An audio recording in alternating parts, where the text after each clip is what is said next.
jumping out of portals and giving you the old time punch. This feature, please. A heinous trip at Warp 5. My name is Joseph. I'm your co-host, Peter.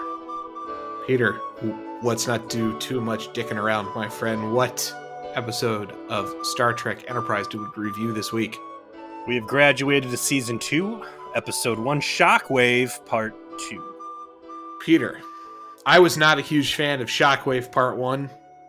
I am a tremendous fan of Shockwave Part 2.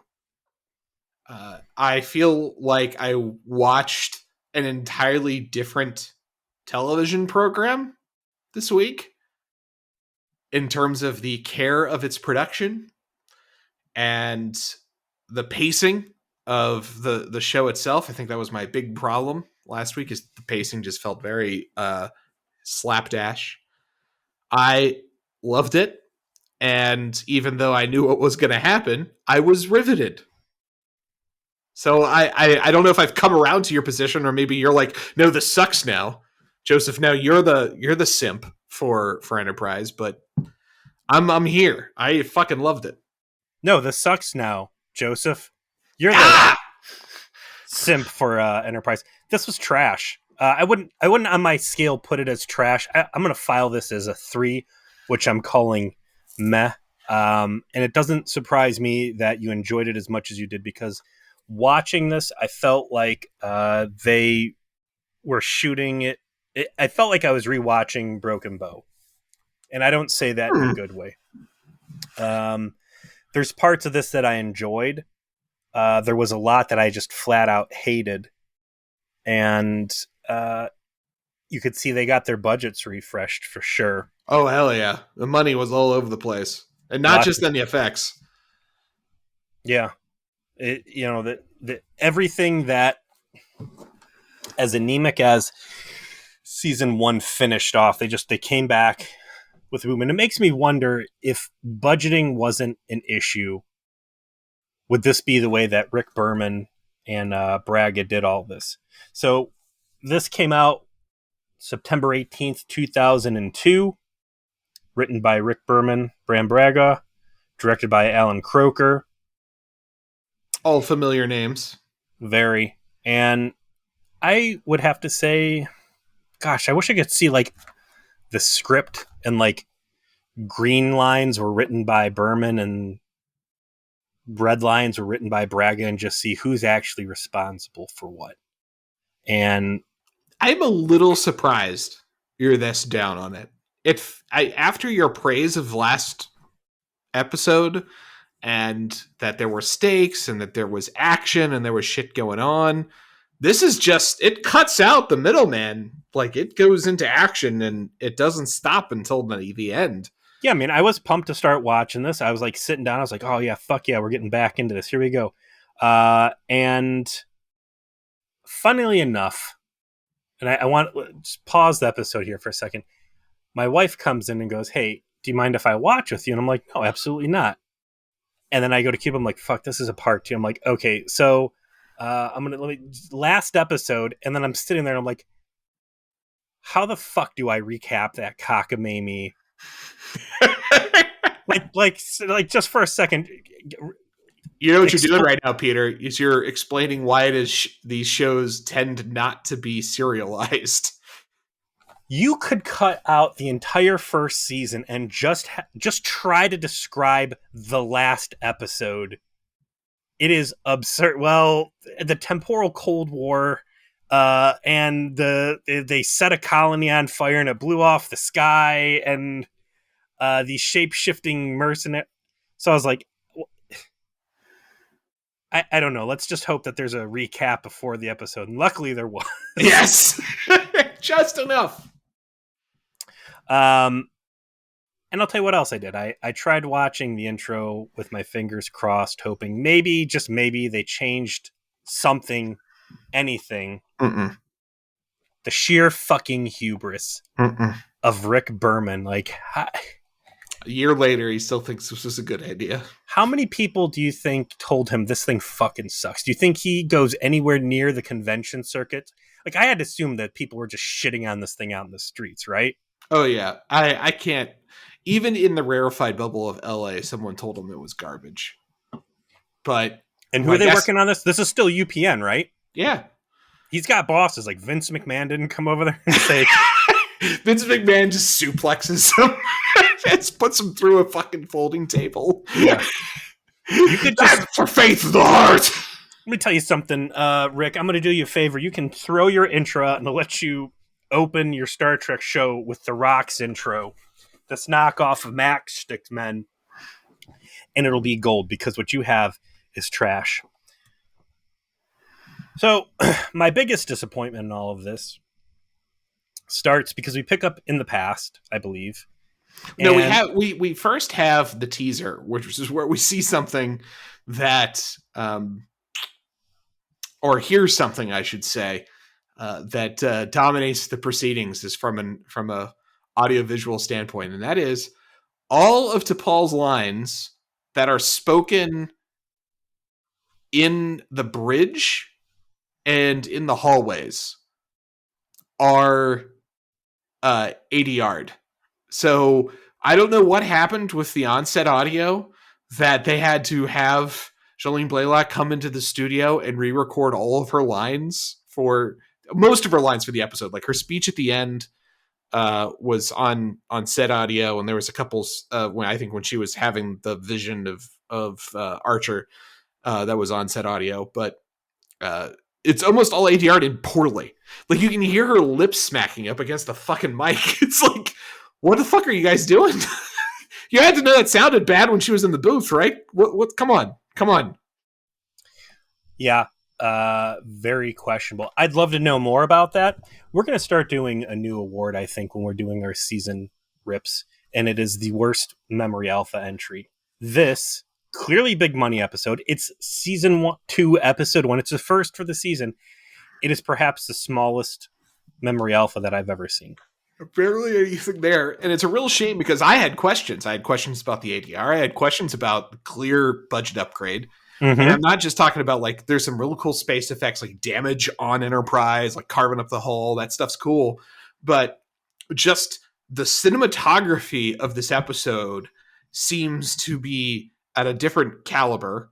And the resolution of the lens also appeared to be much better. I know we're watching it in HD and it was shot in HD, and last season certainly was at least 720, but I wonder if this was like a 1080 lens or something, because you could see fucking people's pores in the close-ups. It was kind of, I mean, it's nice, but I have so many questions, and the Memory Alpha had no answers for me whatsoever. Alan Croker's had a lot too. Like, I mean, this is the guy that did Endgame. He's done a big chunk of the Enterprises we've watched up to this point. The amount of difference in style, it almost feels like he had some interns and he was like, you guys get to do this one. Yeah, like it felt like a younger guy was making this, like not an old hand, because it felt so dynamic. You know, it felt so different. It felt so like unique. Maybe with the budget refresh, like they got more cocaine. Yeah, no, you refresh the mountain. Right, you have a bigger mountain of cocaine, and then you just have a bus that comes from UCLA's film school, and you just have them go by the mountain, and they come back around. Their pupils are completely dilated, and they are foaming at the mouth. And you're like, give them a camera and be like, okay, I want you to do this shot with all of these Silobon running through, and we're going to do it like handicap style. Yeah, that's obviously it. I mean, that makes a lot of sense. That's 10 out of 10. Correct. So yeah, the cold open is Silic on Enterprise saying, where the fuck is Archer at? And I will say that Silic is probably my second place best character at this point after Shran. I don't know what it is about this guy. I really enjoy his delivery. The more I see of him, the more I like him, the more I want him around, and the more I curse Mayweather anytime he's the one actually on the screen. But nobody seems to know. And they get invited on the ship. They tear it apart. They can't find them. So post-credits or post-intro, we cut back to the future. And I am so dismayed that they completely gloss over just how the fuck it is that Archer gets down from the rubble of that building where there was clearly no stairs. Like, give me the scene of him somehow rappelling down. Big cop out there. But no, they're walking around, and I'm air quoting here, the wreckage of the future, which is, of course, just the Caves Planet Hell scene stage, just light with some crap lightly thrown around. And we also get our first really high def, super up close look at this god awful black Michelin Man suit that Time Zuck is wearing. And the more I look at this thing and his pasty skin, his fucking hair is so terrible and so Mark Zuckerberg. That is all I see is Mark Zuckerberg. He really did look even more like Mark Zuckerberg in season 2 now. And also, it's the first time we've seen Daniel's snippy, a little pissed off, some like personality to him. You mentioned snippy because with that that quasi goth suit he's got on, he shall henceforth be known as Edward Zuckerhands. This is Space Zuck if written and directed by Tim Burton. Yeah. I like it. So they're knocking around this fucking Dollar Tree post-apocalyptic Judgment Day. And we are going to get into this rut of Edward Zuckerhands bitching and moaning about how the future's ruined and, he's a part of it and what a big mess this is. And then Archer standing there like a big dumb oaf, like, huh? What? Huh? What? Tell me more. Tell me more. And then Edward Zuckerhands jumping over the next thing to fret about, to the point where Zuckerhands lets out enough like, oh, there was the monument to the Federation, and here's all this very two-dimensional dancing around the bush that you are clearly the most important guy in history and time, and that's why everything's focused around you, without Archer fucking catching on. It's infuriating. Yeah, at some point, Archer, you should probably realize that the reason time changed because you left is that you were vital to the time stream. Even you should be able to reckon to that. Around the third time he seems to steadfastly refuse to recognize that fact. It does get a little old. But I did appreciate that the reason why Daniels is so snippy is that like it's like a modern person being followed around by like a medieval knight. Like, you're useless to me trying to solve modern problems. You don't fucking understand anything about, like, where I'm from. I'm 500, 600, 700 years in the future from you. I'm making fucking time machines in high school. You're an oaf in a ship at War 5. I went and visited you like the same way that someone goes on a fucking field trip. I was like, oh, boy, I get to see the past. I'm going to get to watch, of fucking William the Conqueror, win the Battle of Hastings or whatever. Like, oh, this is neat. Not that like any of these people could operate a fucking iPhone or be useful to me in 2022. And suddenly he's stuck with this fucking ape, as you so put, trying to fix this time problem with a guy who's too stupid to actually understand what's going on. So stupid, in fact, that for all their questions and all the rudimentary investigating they're trying to do, not once does Archer think to pull out his fucking scanner, which he has in his pocket and will come out into play later on. So, oh no, everything's destroyed. It's all ruined. Look how old this is. Like, whatever did this damage was a while ago. Every building looks like it was blown out in a nuclear explosion. But hey, we're going to go check out the library. Well, the library is going to be useless because all the information was stored electronically. Luckily, in this post-apocalyptic city of ruin, that library, like A- condition. Not only is it an A- condition, they clearly just went to shoot on location at a actual like library. So they went from soundstage. You can tell it was a soundstage. It's dressed like a soundstage. It sounded like a soundstage. It looked like a soundstage. And then suddenly they're in this big, echoey marble room with very tall ceilings, talking to each other with on-set mics that are reflecting the echo.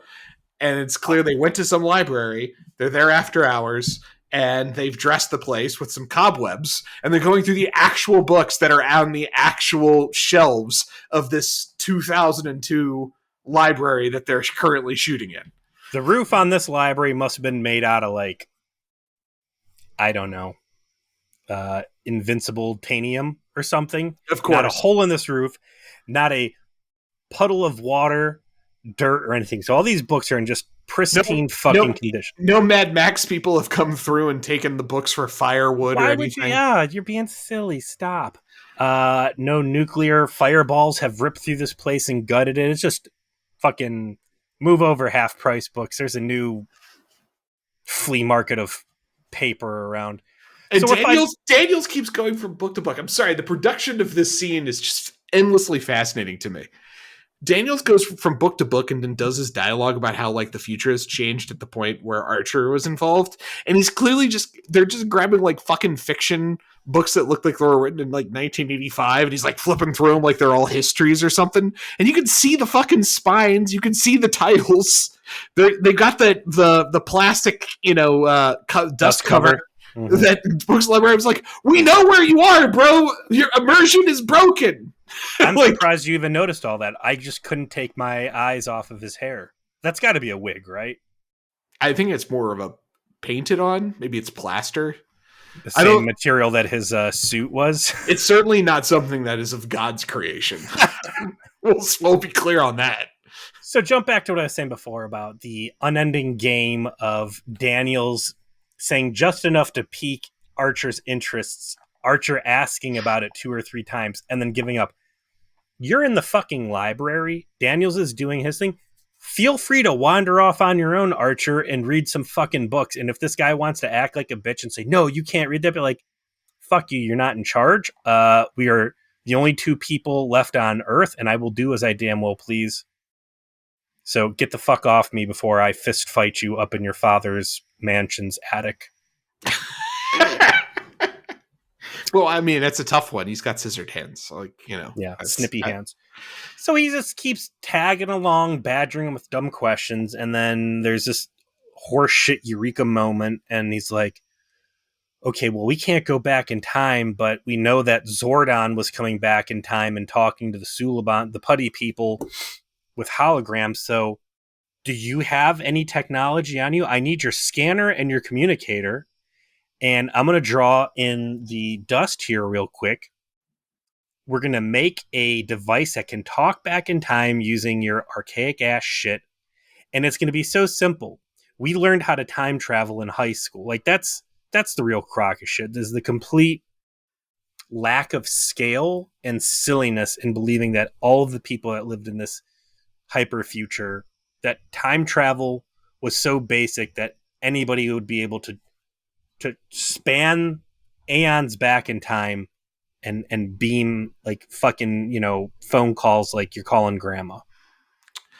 I mean, I understand they wanted to pass the sentiment along that time travel is something that the enlightened space people of the 31st century were very familiar with.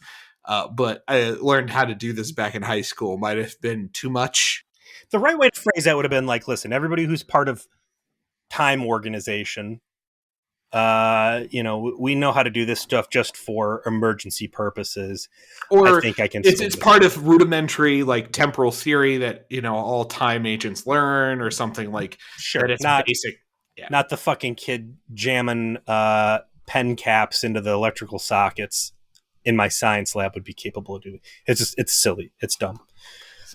Meanwhile, back on Enterprise in the present, the NX-01 has been towed to the big helix thing from Broken Bow, and they're interrogating. They decide to interrogate T'Pol because Silik gets talked into it by his second in command because they can't get in touch with the shadow boss, and they're very concerned that they cannot get in touch with them because like they detected time bullshit, and that means they have to report back in to get direction. And I really liked that Silik is clearly very Stockholm syndrome-y with his boss. He does not know how to operate without directions. I would like to get the plot pen out and fix this. I think the right way to frame this for Silik would have been that the Suliban gain a narcotics-like addiction to their augmentation. and that since he has had some of his upgrades removed, it's like he's going through withdrawal, and that's why he hits these frantic, almost pathetic states where he is, when they finally think they're reestablishing connection with Zordon, like he's just completely fallen apart, begging for direction and like so eager to please this guy because he's fiending to get those pieces back. And I would have liked to see his subordinate. He kind of rubs it in his face a little bit, but like actually like needle him a little bit more. Like just enjoy the fact that he knows this guy's suffering. And I think it would have put that stuff into phase a little bit better. It's minor, but and maybe it's just better off as headcanon, but that's what I was getting. Speaking of headcanon, remind me to tell you, because they never really clarify who Zordon is over the course of Enterprise. Yeah. What? Yes. Zordon's identity is never revealed during Enterprise. What the fuck? I've been like real careful on Wikipedia. I would still be careful because I'm sorry. Who is the executive producer here? Is it one of Janeway's many crazy alternate personas? Like how? What? Yeah. What? I'd still be careful because eventually Berman did say like that they had it planned out, and the writers knew who it is supposed to be. But they didn't get a chance to do the 5th season where my money was that it was going to be some sort of evil future Archer. Would you like to know the answer to the question? No, I don't. Let's watch those next 3 seasons and then we can talk about that. That is ridiculous. When the Temporal Cold War plot ends, I will tell you the answer to that question. It's obviously Patrick Stewart who is hell bent on destroying as much. Yeah, destroying as much Star Trek as possible. Yeah, like it's evil current. Yeah, it's evil current day Patrick Stewart or Alex Kurtzman. You know, it's more likely Alex Kurtzman. It's Alex Kurtzman. Yeah, it's future Alex Kurtzman going back in time to ruin Star Trek. So we pop back over, and they've decided.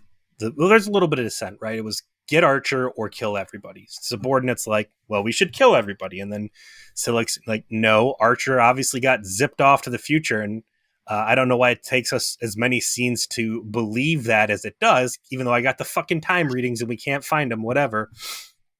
Bring in the Vulcan. I want to interrogate her. And by interrogate, he means drag us all the way back to Broken Bow so we can have the most basic fucking...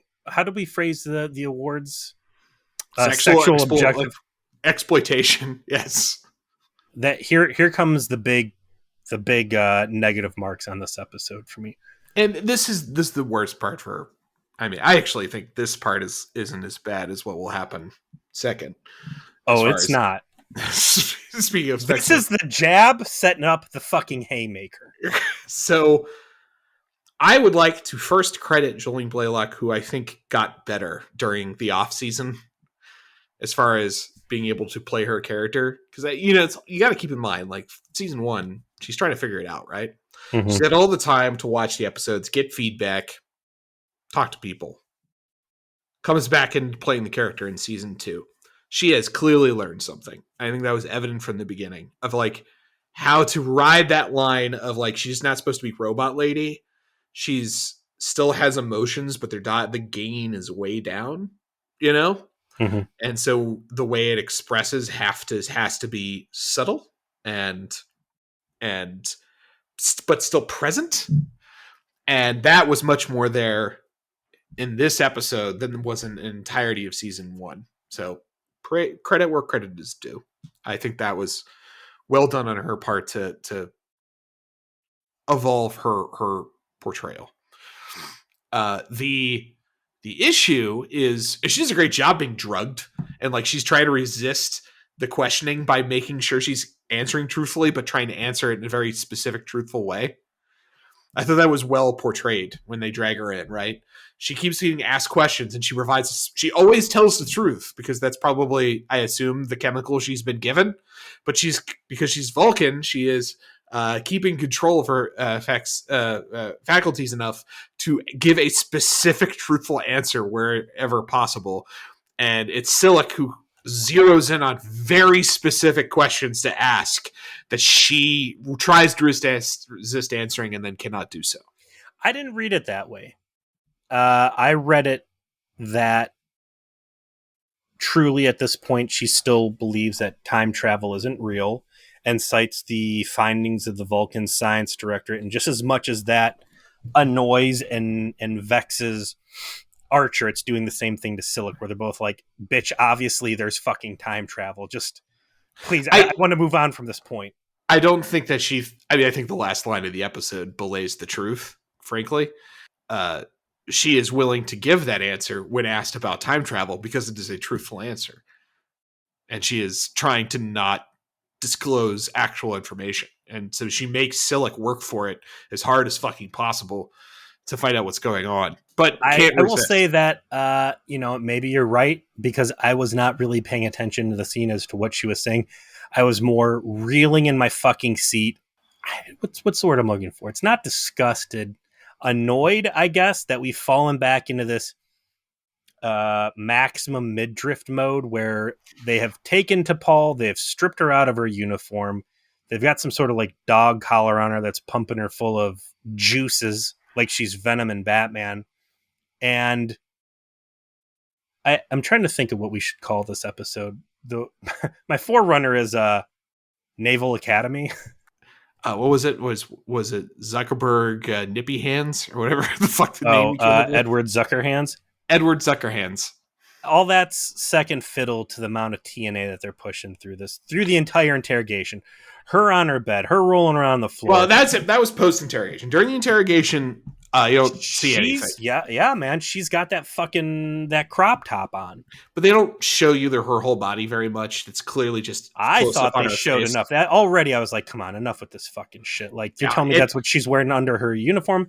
That's fucking stupid. Little did I know that was just the tip of the iceberg. Yeah, that gets out of control when they take her back to her quarters. They dump her on her bed. She is clearly wearing a crop top and yoga pants. Yeah. And they have her writhe, braless, on her bed in pain and agony. And again, Shelley Blaylock gives the impression that she has been tortured and she is in agony. I wasn't getting the agony so much as if she was just reeling from the drugs. Yeah, or that there was some sort of like that. I got exactly what she intended, which is she is fucked up, right? And authentically like weak and addled. Like that was clear. Whatever phrasing you want to use to describe it, she seemed impaired. Well, here's the conversation I want to have. Let's cut the TNA out for a second. Yeah. I got a feeling that she had been somehow broken or meddled with. And that this is almost a turning point for her character, because her behavior through the rest of the episode, specifically when she starts directly opposing the Vulcan High Council at the end,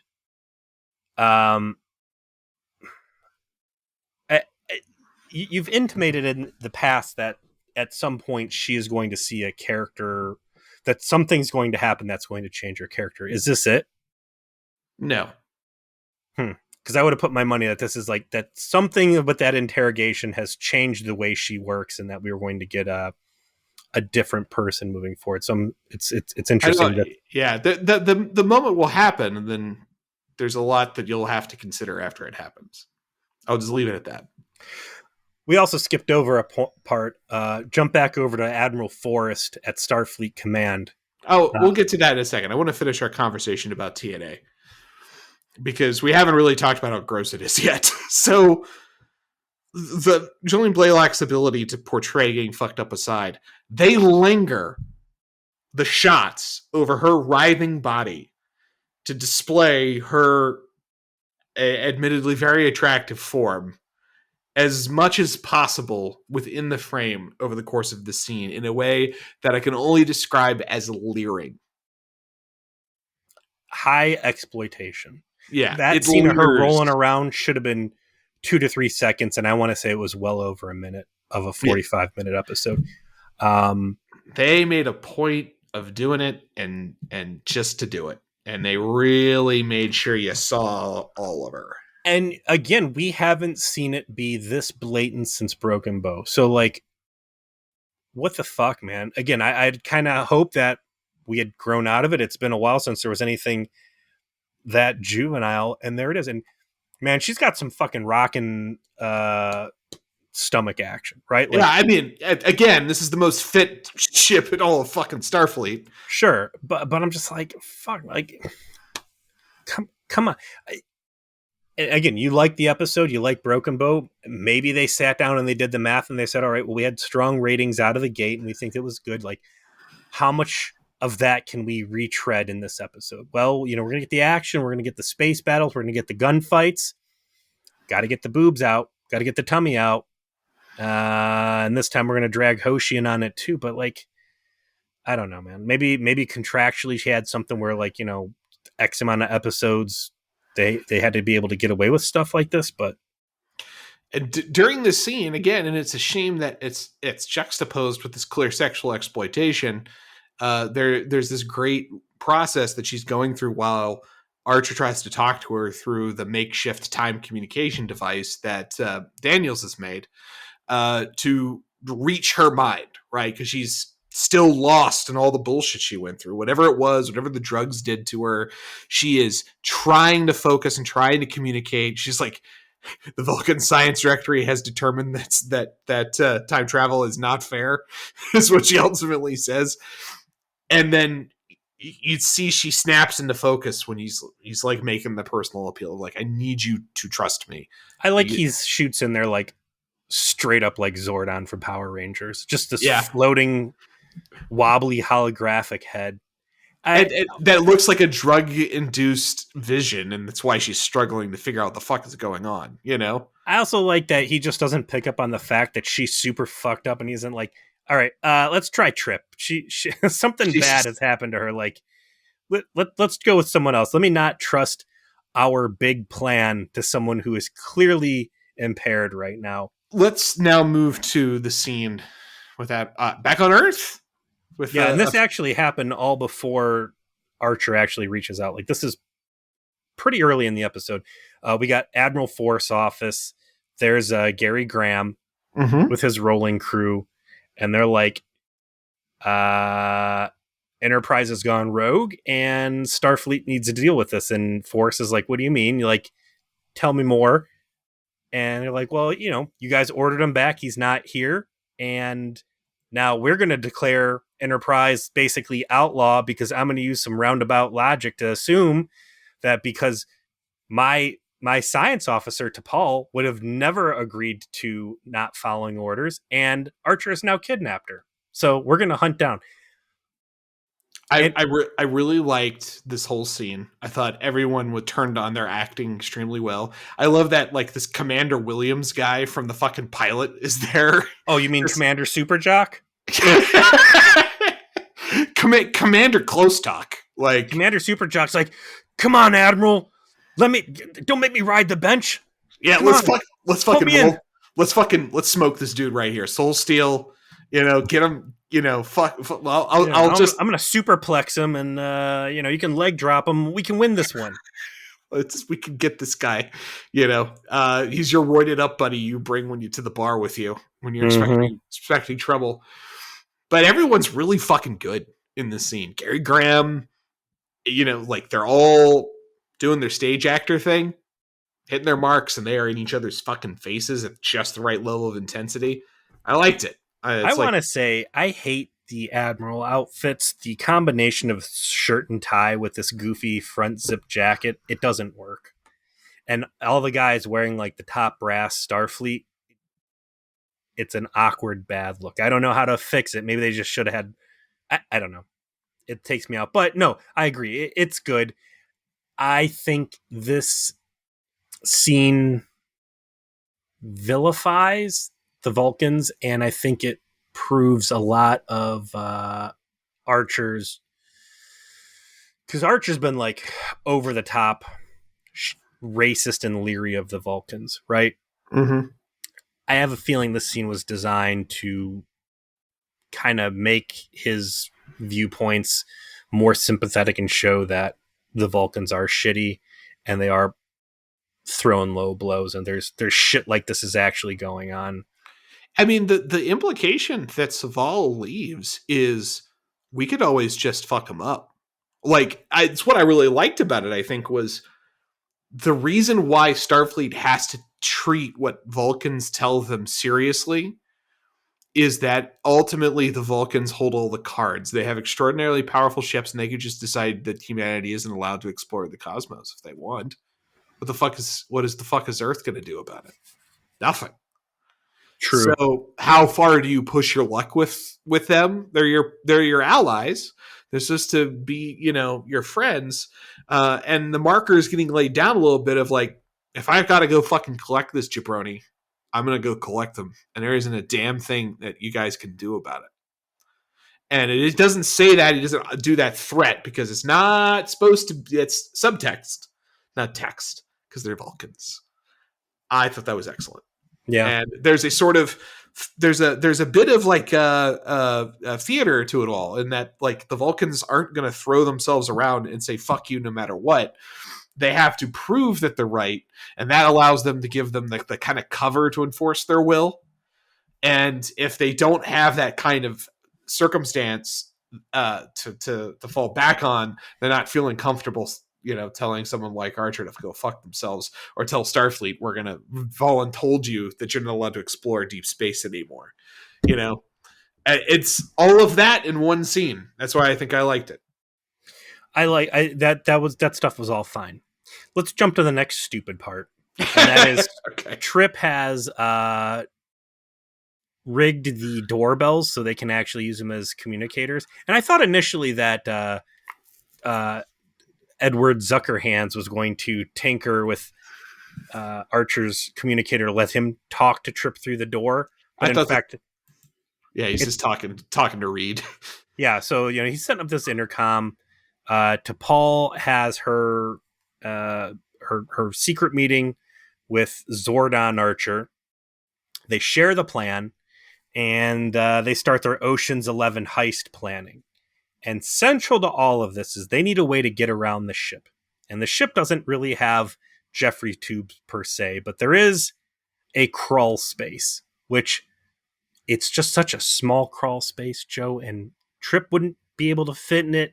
And little Elvin T'Pol, she can't fit in it. Forget about super jacked Mayweather, but maybe Hoshi, who I don't know.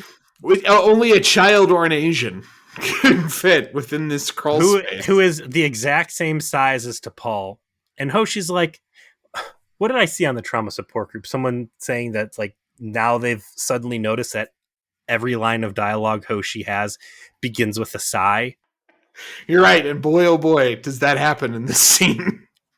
Well, because the camera's in her. Like, this is another spot where the cinematography is interesting, because it's different like shots. They're all at their communicators, but they're all at different angles. And for whatever reason, they chose one that is like in fucking Hoshi's eye. Like, they're right in her fucking face, to the degree of like, exactly how much makeup she had on. It's kind of insane, kind of crazy. So like, hey, someone's got to go through this crawl space. Hoshi, it's going to have to be you, because Enterprise is under hostage siege by the Suliban time mercenaries. The captain's missing, and they're probably going to kill us all. And we really need to do this so we can get free. And then Hoshi's like, no, I'm scared of tight spaces. And they're like, oh, come on, Hoshi, you got to do it. So then we cut over to Hoshi. Hey, remember how I said it was a tight crawl space? Mm-hmm. By tight, I mean like the interior of a fucking minivan, where I'm pretty sure you and I, duct taped together, could have rolled through this thing pretty easily. I mean, we'd have bumped into some pipes, but we'd have gotten there. Maybe the actress really has some sort of fear of enclosed spaces, so they had to like redesign the set into this. Might as well be a fucking mall arcade worth of space. But it's not so much space, because we've got Hoshi also in a crop top with yoga pants, writhing around in this crawl space, just enough to show off that she also did a lot of sit-ups. Like, exact same thing. for again lingering on her, writhing around in this space for far longer than is necessary. Now that you mention it, I bet you they went with a large crawl space so she could get on her hands and knees and show off instead of actually having something that looks small, uncomfortable, and impossible for a full-size adult male to crawl through. And they're like, Yeah. no, fuck that. Make the scene bigger so we can see the goods. She crawls over to Phlox, who is prepped to hyposprays. She goes crawling off. I take my eyes off the fucking TV for 1 second to write in my notes. Mm-hmm. While she starts trying to shimmy down, I look back up and I'm like, where the fuck is her shirt at? What the fuck just happened? God damn this episode. I have to rewind. My wife's like, what the fuck just happened? I rewind. I can't tell you, Joe, how many times I've been climbing on something and my shirt has fucking flown off. What? It gets caught on a nail and she can't get it off. So she just falls through the hole and her shirt gets pulled off. Of course, she doesn't have a bra on either, right? Like, apparently there's no fucking Starfleet bras anywhere. And now she's standing in Reed's quarters with no shirt on and just enough time to have a shot with her hands over her tits, just like saying, "Give me a shirt, please, PLZ." And it's like they showed her putting the fucking hyper sprays in like her pockets of her yoga pants or whatever when she got them from Phlox. So like she's chilling, with her tits out and her fucking bio. Remind me, what's the last time Enterprise got occupied by a hostile force? Acquisition. Yeah, it was Acquisition. Before that, it was the butt probe people. No, that wasn't a full occupation. And in Acquisition, same deal. You know what goes great? Two tastes that go great together is alien occupation and nudity. Last time it was Reed. This time it was Hoshi. But at that point, I'm like almost completely fucking checked out of this episode. I was like, as if the fucking T'Pol stuff wasn't enough. Now, just shameless, just fucking stupid and shameless. Well, before we get too stupid and too shameless, we do get to some cool plot. So they hatch their plan, and they make in dialogue it sound like Reed is going to have to do some commando shit and shoot his way into whatever the objective is. And he goes to Daniel's quarters and secures through a like quantum portal, I guess, that's supposed to be in like in the pocket locker dimension, yeah, pocket dimension, a portable hole. Which is ridiculous to think that the Suliban checked the entire ship, stern to whatever, and nobody thought to go into fucking Daniel's room with this big combination lock on the outside of it. Well, their time equipment is hundreds of years out of date, so they might have gone in there and not detected anything, and then put the lock back on it. Yeah, and absolutely, and said we'll wait to see if they know something that they're not providing to us. Maybe. And sure enough, they come out with what looks like a fucking speaking spell. I don't know. Like some gray box with buttons on it. It looks like a lunch tray from the future. And Reed comes out and there's like three guys with guns there. And then they cut to the most Enterprise of things happening, which is Reed receiving head wounds. Now, I've watched many head wounds over the course of Enterprise Season 1, always exclusively the domain of Archer. And I will say, for whatever I've pooped on Reed, this dude sells an ass beating much better, or maybe it's just the makeup people actually tried. I think Archer gets like sexy masculine. Yeah, they gave Reed real fucking bruises. Reed looks like his fucking lips ripped open. It's ugly. He gets quite the ass beating. And over the course of the ass beating, he starts to give up information, and I think it was pretty clear from the jump at this point that the information he's giving up is the plan, that the idea was he would get caught on purpose. Sure. And, while they never say that specifically, I think they do end up closing the loop enough that that's clear to the audience. And the plan is obviously to distract Silic by having him take the fucking time speaking spell to his headquarters, while Reed and T'Pol initiate a core meltdown in engineering.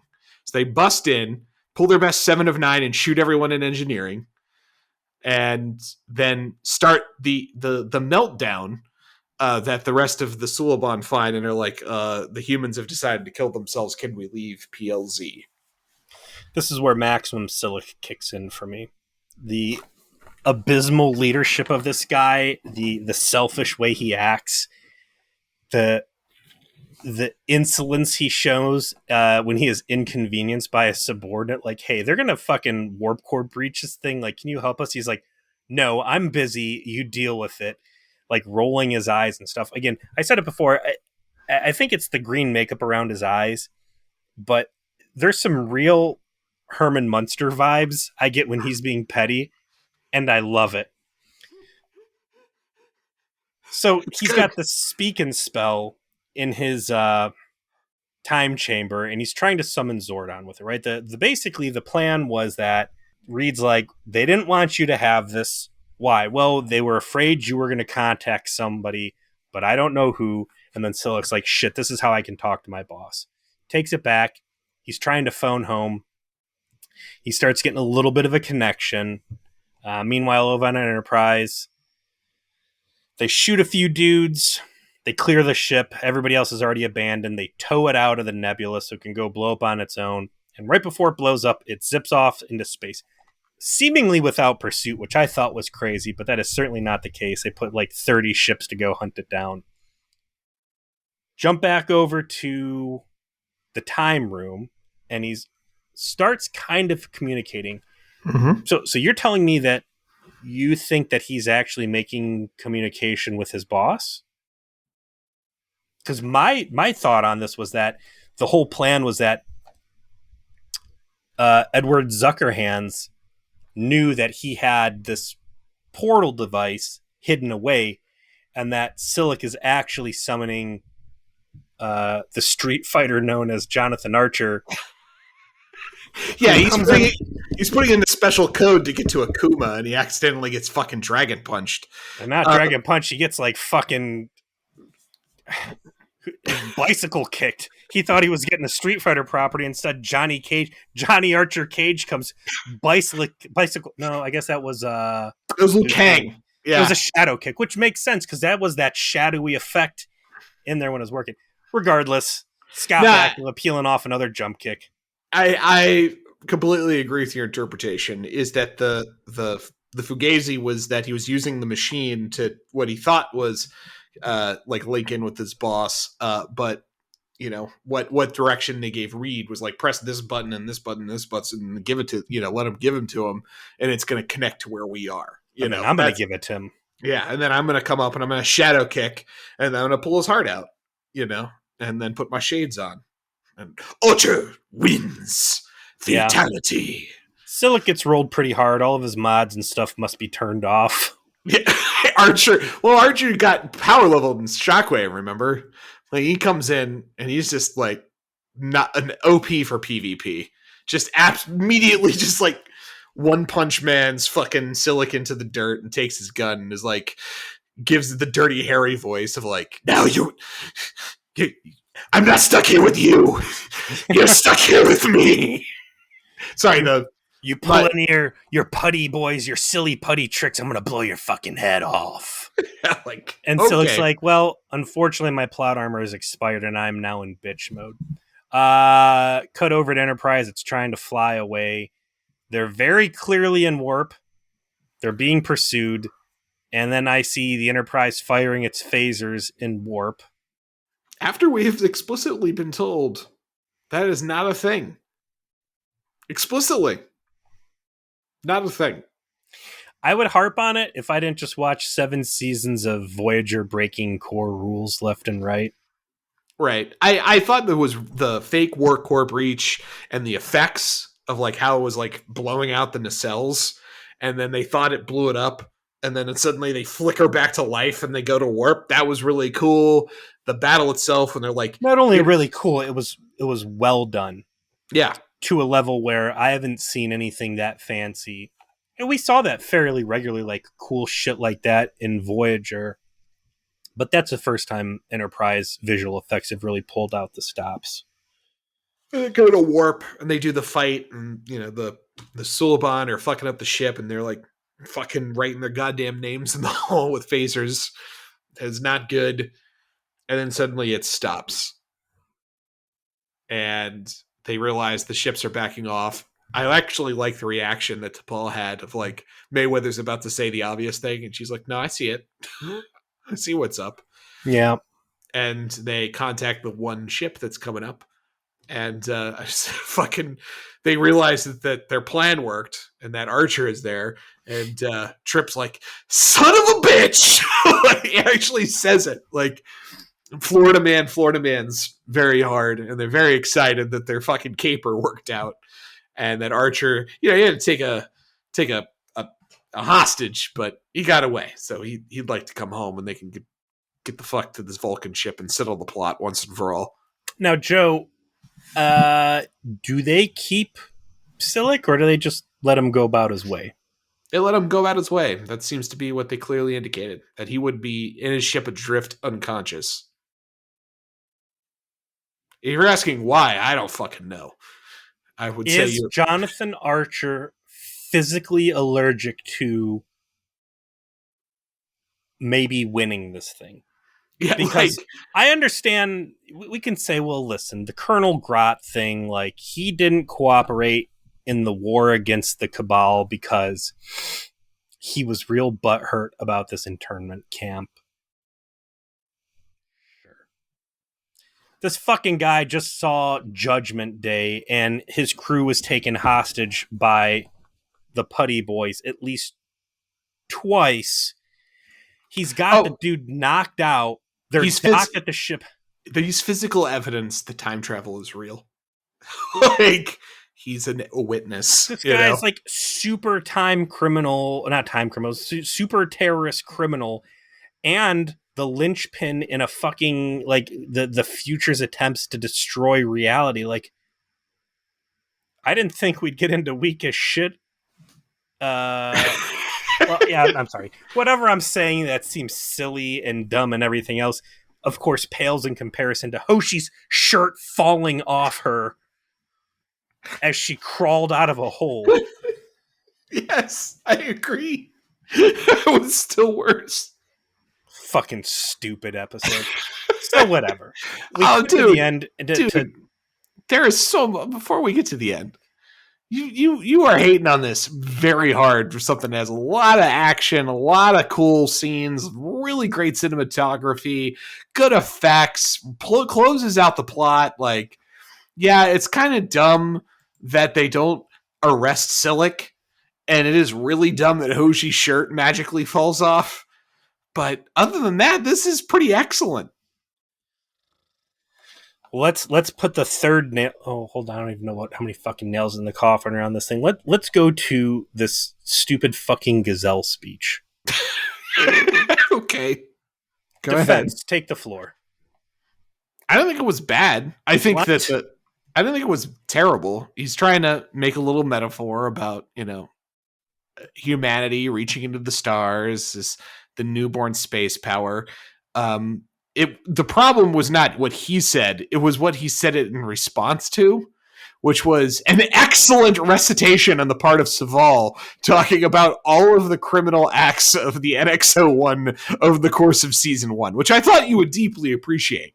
Then he's like, hey guys, listen, Johnny, I have checked Memory Alpha from season 1, and here are all the bad things you did in order. He almost names my list that I did when we were like, we didn't get to it in the rip, but I had broken down, like, did they commit more crimes or do more good?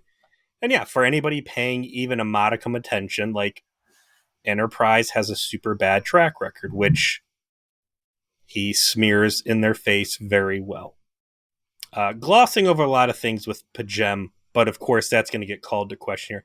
And then, yeah, like, so it's some Starfleet Command, it's Saval and his cronies, and they're talking to everybody on the bridge. And then Archer takes the floor with this fucking, so there I was on vacation and I saw a gazelle giving birth, and like right there they should have kind of like, dude, cut Come the home. Come home. Come home immediately.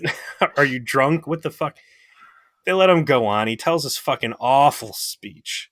And it was I felt it was such a bad fucking, like, how is this going to be the big payoff speech? There was nobody that could look at this thing and structured it better in the writing room. Ridiculous. He puts it out there. That's the shitty lame part. But then DePaul steps up and very openly defies the lockstep of the Vulcan dignitaries, and she goes right for the throat. And she's fucking mad about it too. And this is where the whole, like, her modulation of her performance was clearly so much better thing again. She is pissed at this railroading that's occurring in front of her because she has been witness to the Vulcans' own bullshit. And this goes also to the scene we saw earlier with Saval, throwing some heat on Forrest and kind of making some very subtle threats about what could happen if things don't go the way that Saval wants them to. You know what? We've got some fucking growing to do, Ambassador. We've made some mistakes. Have you considered how incredibly dishonorable it was for us to put a goddamn military installation in an ancient temple?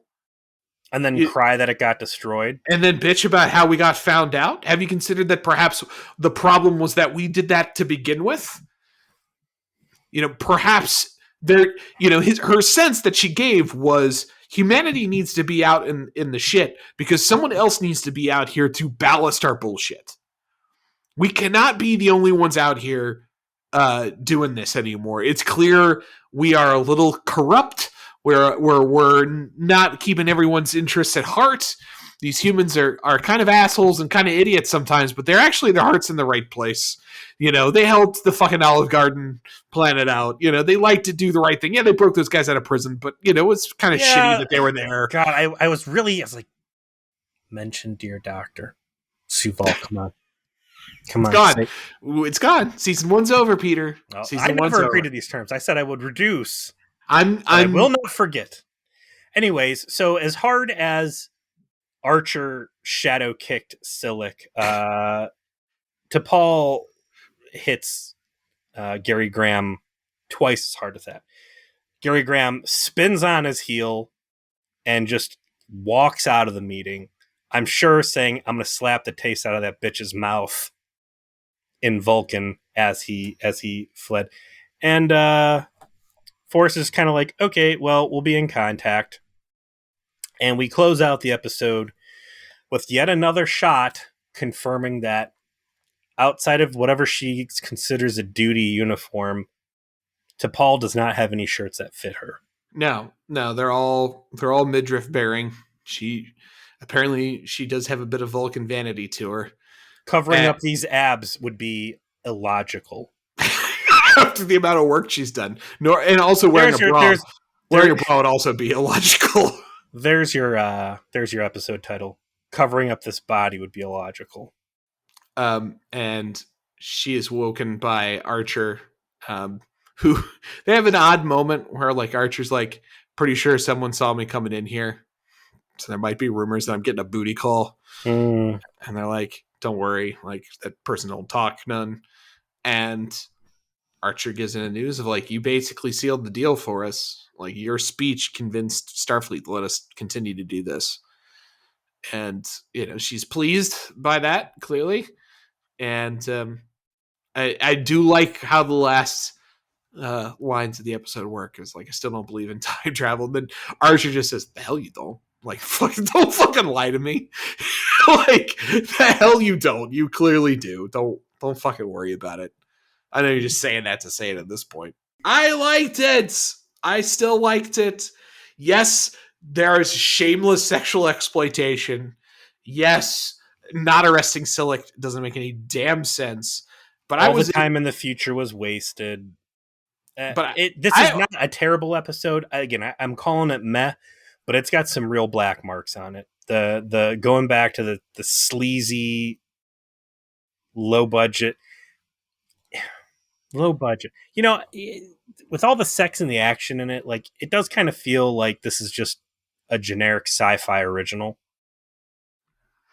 It felt like a high budget sci-fi original. Like it felt higher budget than any fucking Sharknado like movie. like Rick Berman and Brad Braga were sitting there with sci-fi on. Like, you know, this isn't too bad, but what if we did this and we put a big chunk of season 2 budget behind it? No, I mean, I'll put this firmly in meh. There's some great shit in there. Again, I love all the Silic stuff.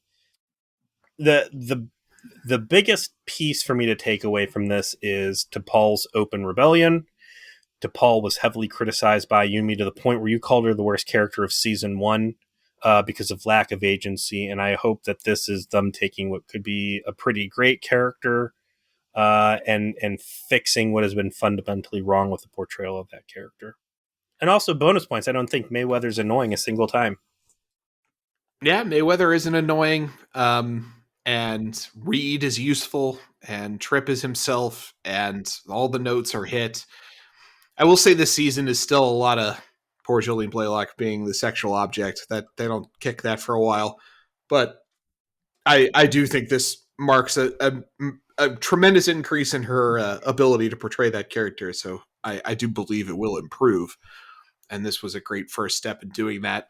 I liked the past stuff in the sense of like Daniel's panic and his like, I don't have time to fucking explain this shit to you method. I love the production of it up to and including the use of an actual library as a set that they dressed up so poorly. So even the stuff that didn't work was kind of fun to notice. And overall, it's satisfying. Archer jumps through a time portal and fucking shadow kicks Silic into the dirt. I mean, that's storytelling, Peter. That's just storytelling. All right, moving on. Season 2, episode 2, Carbon Okay, guys.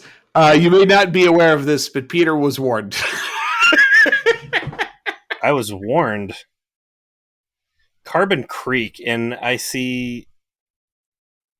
I don't know. That's got to be Jolene Blaylock. She's got a fucking grocery bag full of crap. I see 1930s Ford trucks behind her and some fucking little crappy town of Maine. I'm getting flashbacks from Fairhaven. Yuck. After Archer and Tripp become curious about a visit she made to Pennsylvania mining town called Carbon Creek, T'Pol explains to them that Vulcans actually had their first contact with humans in 1957. That year, a Vulcan ship crashed on Earth and 3 crew members survived, including T'Pol's great-grandmother. They pose as humans in Carbon Creek and take on jobs awaiting for rescue. As soon as they find themselves being more... You should stop reading. Peter, I don't know where you're reading these descriptions. Just read the ones on Memory Alpha. It's telling you half the fucking episode. Well, it sucks. Read the descriptions on Memory Alpha, dude. You're spoiling half the goddamn episode. I'm not spoiling. I'm just prepping my mouth to be dumped in. I think that this episode is gotten a terrible rap for being like one of the worst, and it doesn't deserve it. It's not good. It's not good. But like, compare this to like 1159, you know, and some of the other like baffling stuff that doesn't belong as an episode of Star Trek. And then compare it to fucking Donut Planet Voyager episode where the Doctor gets stuck on the surface and has a fucking family. I mean, that's great.